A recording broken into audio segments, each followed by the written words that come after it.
Hello everyone. Welcome to the fourth lecture on Introduction to Multivibrators. Today we will try to understand the relationship between the capacitor connected to the switch, which is nothing but a transistor which is designed to work like a switch.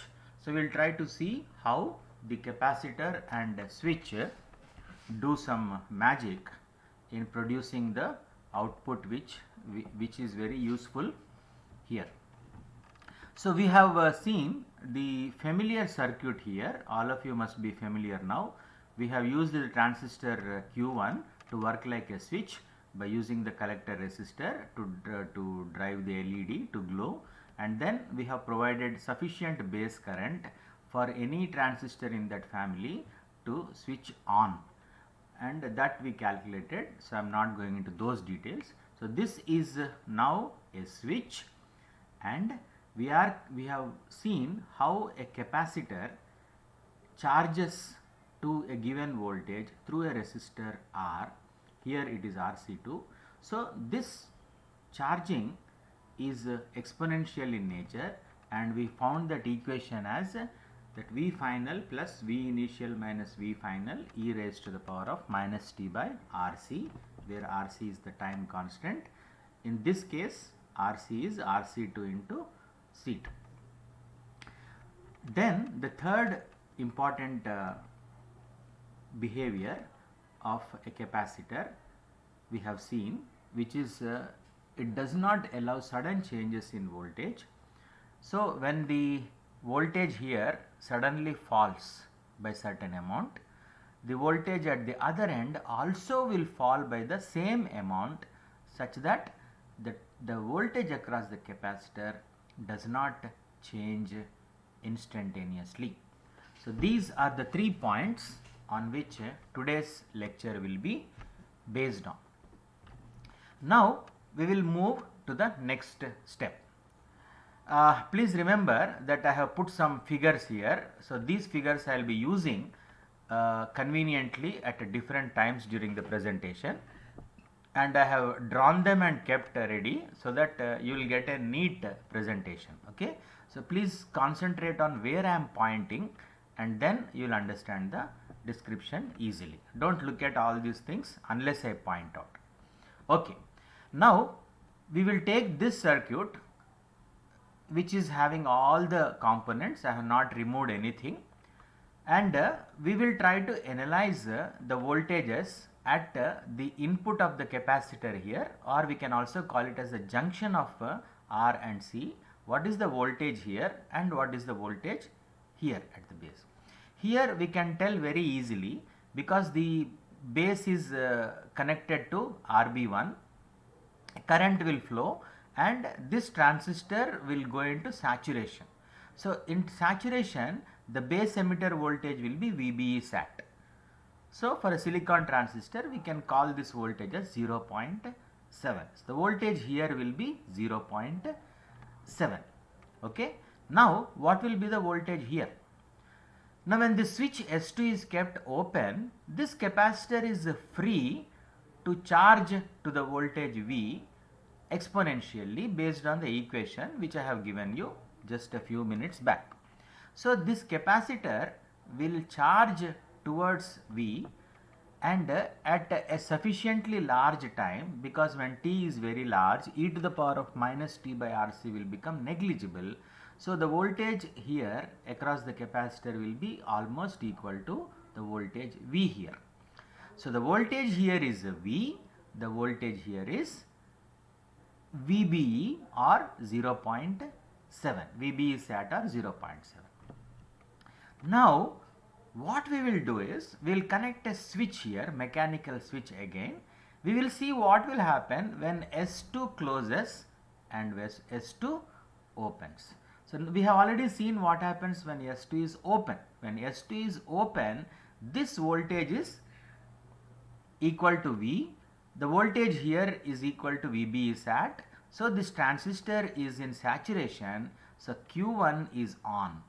So very in a simple manner, remember that when S2 is open, Q1 is on. Okay, we will use the terminology on and off instead of saturation cutoff. It makes the description simple. So well, let us repeat again. When S2 is open, Q1 is on. Now let us try to understand, based on our earlier knowledge, what will happen when I close this switch. When I close this switch, because this switch is having zero resistance, this voltage Vc2 suddenly becomes 0. Is it not? Earlier it was V, now suddenly it becomes 0. So what will happen here at the transistor? What will happen? We have to understand that. Now because we already know that the voltage across the capacitor cannot change instantaneously, it's very easy for us to analyze what will happen here. Now when this voltage becomes 0 from V, the voltage here has to fall by the same amount V from 0.7. So the voltage at the base has to become 0.7 minus V. We have done this problem in a previous class. Please try to remember that. So when this becomes from V to 0, this will become 0.7 to 0.7 minus V. So this I have put here conveniently for you. This red indicates the voltage at Vc2 and green indicates the voltage at Vb1. So you see here the voltage was V here earlier, and suddenly here it has become 0. So the drop by V volts. Now what was the voltage at Vb1? At Vb1 the voltage was 0.7. See here, the voltage here was 0.7 at Vb1. So from here it is suddenly falling to 0.7 minus V. Now what is the conclusion of this one? When I close the switch S2, the voltage here will fall suddenly to 0. The voltage at the base also falls to 0.7 minus V, because V is almost like 10 volts or 20 volts, 0.7 is almost equal to 0. The voltage at the base will become negative, almost like it will become minus V. Minus V means almost like negative of the supply voltage. So what is the meaning of that? The base emitter junction is now having a negative voltage. That means Vb is equal to minus 10. Vb is diode. What happens when Vb is negative? The base emitter junction is reverse biased. Okay, the base emitter junction becomes reverse biased at this particular point. So which means when S2 is closed, the Vc2 will fall from V to 0. Vb1 will also fall from 0.7 to 0.7 minus V, that means almost equal to minus V. Vb will become reverse biased. So what happens when transistor base emitter junction becomes reverse biased? Transistor will have to go into cutoff. Okay, transistor goes into cutoff. So Q1 will be off. This whole process you must remember. I will repeat one more time. The voltage here was the V, the voltage here was Vb is at. Q1 is in saturation. Now the switch is closed. V will become 0. This will become minus V almost. So Q1 will become off. So why Q1 became off? Because Vb became negative. Why Vb became negative? Because Vc2 became 0. Why Vc2 became 0? S2 was closed. Now we will simply connect the extreme reasons. So we will say when S2 is closed, Q1 is off. You understood the connection here. In future we will simply say like that. What do we say? When S2 is closed, Q1 is off. When S2 is open, Q1 has to be on. Okay, when S2 is open, Q1 is on, S2 is closed, Q1 is off. Remember this logic. Okay, now basically now we came to the transistor. Now you see, when this base emitter junction becomes reverse biased, this transistor will immediately go into cutoff. That means the Vc1 will become high, almost equal to supply voltage. That I have not put here. don't worry about it, but we have to concentrate on the base.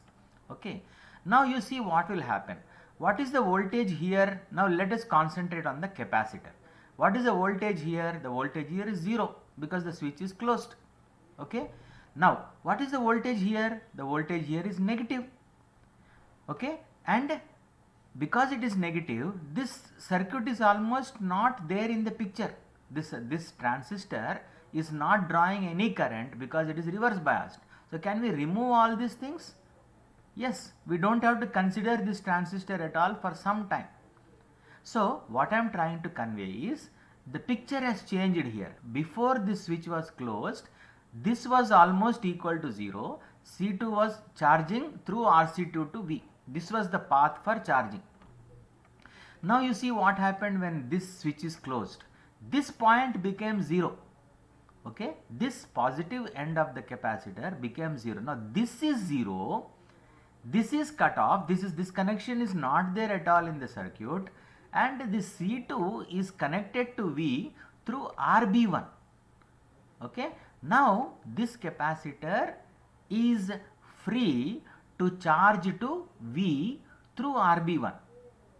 Okay, earlier it was charging to V through RC2 in this path. Now it is free to charge to V through RB1 like this. This is the path of this one. Why? This transistor, although it is connected, it is not loading the capacitor, it is not connected to the capacitor in any way. It is almost like open. Now where is VB1 now? VB1 is here. Please see, this is 0.7 minus V. It is here. Okay. Now remember the second lecture. What is the initial voltage across the capacitor? At this point, what is the initial voltage across the capacitor? Can you tell? The voltage across the capacitor, initial voltage now is 0.7 minus V. Understood? It is 0.7 minus V. It is not like earlier case. It is 0.7 minus V. Write down. VB1 initial voltage across the capacitor is 0.7 minus V, negative. And what is this capacitor going to do now? This capacitor is going to charge. What is the role of the capacitor? Capacitor, if it is connected to a voltage source through a resistor, it will simply charge. That's all. It has got nothing else to do. It will try to charge to this voltage through RB1. Now, what is the voltage here? I can write the equation for the voltage here. The voltage equation here will be the initial voltage, which is 0.7 minus V. The final voltage. What is the final voltage? Final voltage is V. So if you take the final voltage V, so V final plus V initial minus V final into e to the power of minus t by RC. What is R and C? R is RB1, C is C2. Okay, I will give that equation in a short time. So that is how the capacitor will charge from this voltage to this voltage. It will charge like this. Okay, now will it charge linearly? No, it will charge exponentially. It will charge like this. So to make you understand that, I already drew the exponential curve. It's not exactly exponential, but I have simply put some curve here. So this is how it will charge. I have put it here. Now what is this curve indicating? The curve is indicating that, see, when the switch is closed, V became, at VC2 it became 0. At VB1 from 0.7 it has become negative, 0.7 minus V. Now the capacitor is free to charge from this initial voltage to the final voltage V, and it will try to charge like this. Okay, it will try to charge like this. And what is the equation of this particular charging path? I have already given that here, and that I have written here for your easy understanding. So let us try to repeat that thing. So we will write here that the voltage across the capacitor is equal to the final voltage, which is V, plus initial voltage, which is 0.7 minus V, minus final voltage e raised to the power of minus t by RC. What is RC here? R is RB1, C is C2. Okay, now this is the most important thing all of you must understand. Before the switch was closed, what was RC? RC was this RC2 and C2. After the switch is closed, what is the path of charging? It is this path. So the RC will be changing depending on the situation. That is where you must learn the important point. So now we are assuming that the capacitor will now start charging from 0.7 minus V towards V. Okay. Now here there is a interesting catch. What is that? Now the capacitor is trying to increase the voltage between this point and ground equal to V. Left alone, it will try to reach V. But we all know that this transistor is connected here. The base emitter junction is reverse biased. When the base emitter junction is reverse biased, will it continue to be in reverse bias? You see here, from 0.7 minus V, it is exponentially increasing like this. Okay, it's going like this. Somewhere it will reach 0, is it not? Somewhere it will reach 0 volts. Then after reaching 0, it will continue to increase. It will reach 0.7. At some time, it will reach 0.7. So what will happen here? What will happen when the voltage reaches 0.7 here? Okay, when it reaches 0.7, obviously the transistor has to go into saturation. Understood? It can, when the base emitter voltage is more than 0, it is equal to 0.7, transistor will become on. So this voltage will, it is almost like a diode connected here, forward biased. Now how can the voltage here between base and ground cross 0.7? Can it cross? It can never cross. Why? Because the diode is there. Diode will not allow the voltage across the forward bias diode to cross 0.7. So although we are theoretically telling that the final voltage is V, it will stop here. Okay, so the voltage, everything will stop. So when this stops here, when this voltage becomes 0.7, what will happen to this transistor? This transistor will go into saturation. Okay, it will become on. Understood? So this transistor will become on, this voltage will become 0.7, and this switch is closed anyway, and this will remain like this, and it will remain like that, nothing else will happen. So this transistor, now you can see, earlier it was on. When S2 was open, Q1 was on. So what was the voltage VC1? VC1 was 0. So from 0, VC1 at this particular time when the switch was closed, this voltage became 0.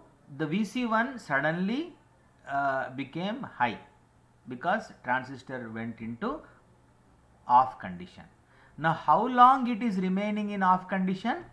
It is remaining in off condition until you observe here, this base became reverse biased, the base emitter junction became, and it is slowly charging. This charging time we have to calculate. Once it reaches 0.7, this until this time, from this time to this time, the Q1 will be in off condition. So you will get an output like this at Q1. And when will this become 0? This will become 0 when the transistor again, when the base again reaches VBE sat. You understood? So this is the voltage at the output of the transistor Q1 collector. So you can see here, I'll repeat one more time very quickly.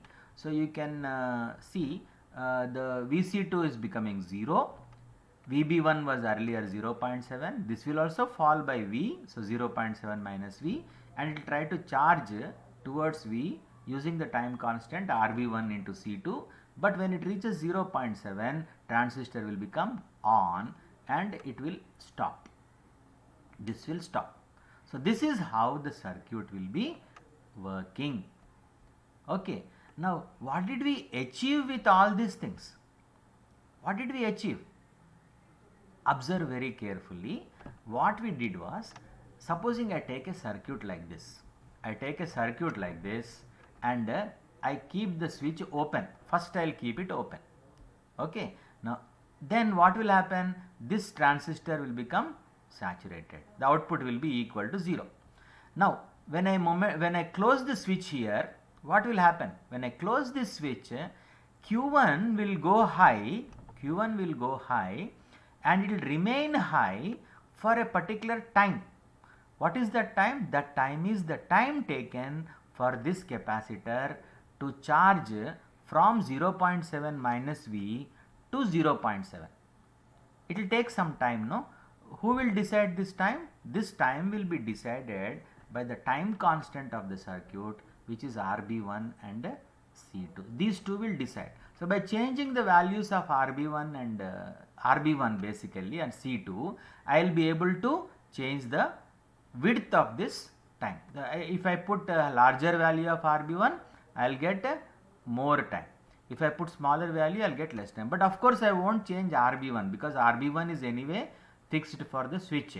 So by changing the value of capacitor, I will be able to change the time constant. So by delaying the charging to 0.7, what am I achieving? I am achieving a larger width of the pulse. So what is this circuit doing to me? The circuit is producing a fixed width pulse. A fixed width pulse whenever I close this switch from open condition. Okay, and after giving me the pulse, it will remain like this until I again open this and again close it. Understood? So this is how you have to remember the behavior of this circuit, right? So please do a revision, and then we will try to study in the next lesson the same concept by replacing the switch. Please remember, we will never use any switches in our multivibrators because switches are very inefficient. Switch is used only to explain the concept. So what I am doing here is I am replacing this switch. Now how do you replace a switch? This is a switch, this is also a switch. Okay, RB1, Q1, RC1 connected to V. This behaves like a switch. LED anyway is a part of the circuit. So you must understand that this is an electronic switch, whereas this is a mechanical switch. So you observe this S2 in this circuit. Compare these two. Okay, compare. Now what I will do is I will remove all these things for ease of understanding, and I will bring these two things closer to you. I will bring all these things closer to you, and what we will do is okay, just 1 second. So just to make you feel comfortable, so I'll bring all of them closer. Yeah, so I am using all I am very comfortable with paint, so I will be using paint all the time. Good. Okay, now you can see how easy. So now what is this and what is this? Both are same, no? You should be able to identify. So you should tell, sir, I know this circuit very well. You should tell. And you should tell, sir, this is nothing but a switch. Why? Q1, RC1, RB1. This part I know. A capacitor is connected here, okay? Charging and discharging. Now you know the important function of this capacitor. Now what am I doing here? You see, where is the switch? Where has S2 gone? S2 is gone. S2 is replaced by electronic switch. What is the electronic switch? Q2, RC2 and RB2 become the electronic switch. So now you see, this is one switch, this is another switch, and now I am using two electronic switches, two transistor switches. Now these two transistor switches are connected with a capacitor, okay, and now I can tell what will happen in this particular circuit. Very easy to explain now based on the earlier. Now I know that whenever this switch is closed, okay, earlier it was open, means this voltage will be V. When Q2 is off, this will be V. When Q2 is on, this voltage will suddenly become 0 and this voltage will become negative, Q1 will be cut off and it will remain in cut off until the voltage at the base moves from negative to 0.7. Okay, so the time taken for the voltage to reach, the capacitor voltage to reach 0.7 from minus V will give me the pulse width at Q1 collector. The same thing I am mentioning here. The Vc2 is falling from plus V to 0, this is 0, and same thing you have seen here, the voltage is going from VBE saturation to VBE saturation minus V, and from here it will try to charge towards V, but it will not be allowed to cross VBE sat. Once it reaches this point, then it will stop, okay, VBE saturation. Now what is the Vc1 collector voltage? Earlier it was 0 because transistor was in on condition. Now at this point I will get a high voltage, that is Q1 collector is going to high. It will remain like this until the transistor, the base will become 0.7. At the 0.7 it will again go back to 0. So this is the pulse width, I am calling it as Tp. So Q1 will generate a pulse of pulse width Tp, and what is a Tp equal to? Tp is equal to the value based on the charging of this capacitor. Now you write the equation. So what is the equation you will write? You will write the voltage across the capacitor is equal to V final, no, V final means V minus 0.7 minus V, which is V initial, minus V e raised to the power of, now I want Tp, no, instead of T I will put Tp divided by RC. What is RC? RB1 into C2. Okay. Now if I make VCT equal to 0.7, if VCT is equal to 0.7, I will get this particular width. So by making VCT equal to 0.7 and solving for Tp, I will get the value of Tp. Understood? So we will do that in a problem. So the pulse width has to be calculated. So please remember these waveforms, how these things will happen, and then we will quickly move to the main part of our multivibrators.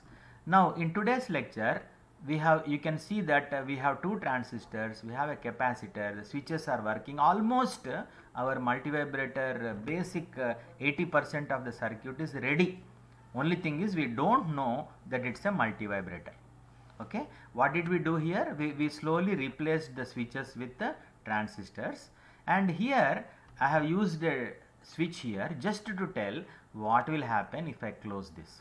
So if I close S3, because this point is 0, Q2 will become off. Okay, then this will charge to V, this will be 0.7 and Q1 will be in saturation.